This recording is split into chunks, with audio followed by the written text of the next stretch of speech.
So there's this idea that when you get on keto, when you do fasting, it's going to damage your kidney. You may have seen this around in various articles. It's completely the opposite. Okay.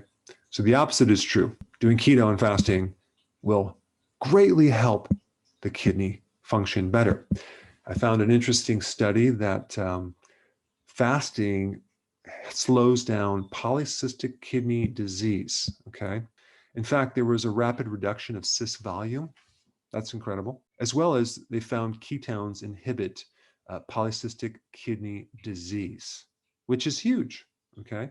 Another study that showed that the ketogenic diet reversed diabetic nephropathy. That's different than a neuropathy. This is a nephropathy, okay, involving the kidney, improves kidney disease. All right, that's huge. I'm going to put these links down below. Next point I want to bring up is acid.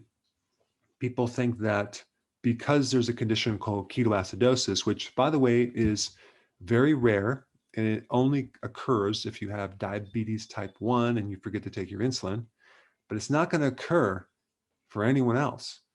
So because the word keto is in ketoacidosis, they're like, oh my gosh, it's going to damage my kidney. No, it's not. Okay, so now let's talk about kidney stones.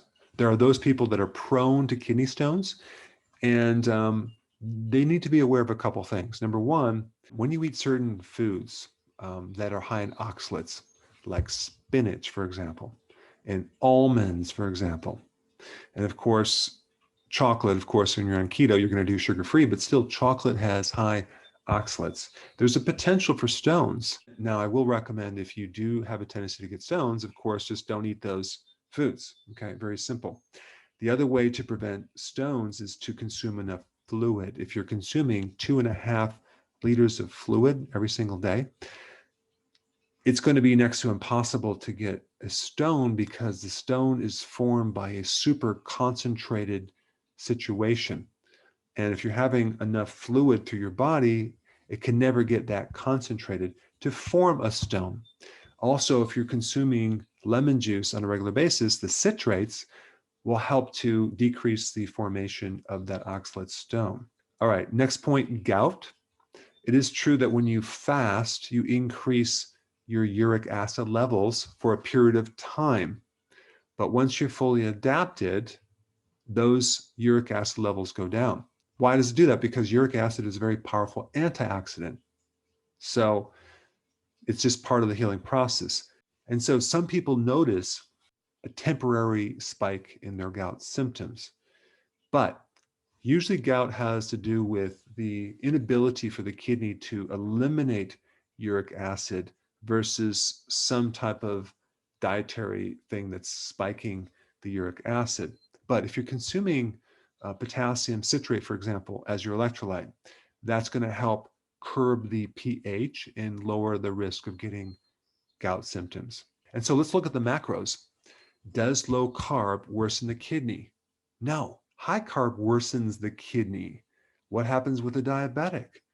Well, they get kidney disease. There's 4 tissues that are affected when you're diabetic and you have higher levels of carbohydrate in your diet: the kidney, the brain, the nervous system, the heart, and the eye. So low carb diet is very healthy for the kidney. Now, what about moderate protein? Sometimes people think that keto is high protein. No, it's not. It's a moderate amount of protein.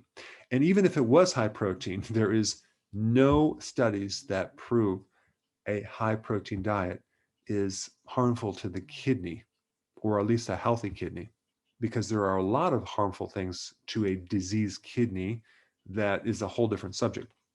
Now, what about a high fat diet? Is that harmful to a kidney? No, not if you're doing healthy fats. Now, as far as protein goes as well, when you're on a healthy version of keto, you're not doing processed meats. You're doing grass-fed beef. You're doing wild-caught fish. There's absolutely 0 studies out there that shows that consuming grass-fed beef is harmful in any way to your body. Doing the healthy version of ketogenic diet, you're consuming foods high in potassium that's very protective against kidney problems. It's also good to keep your blood pressure in check. High blood pressure is what really messes with the kidney. But if you're consuming foods high in potassium and you're consuming foods low in insulin and you're taking your vitamin D, you should be able to keep your blood pressure in check. Now, is fasting healthy for the kidney?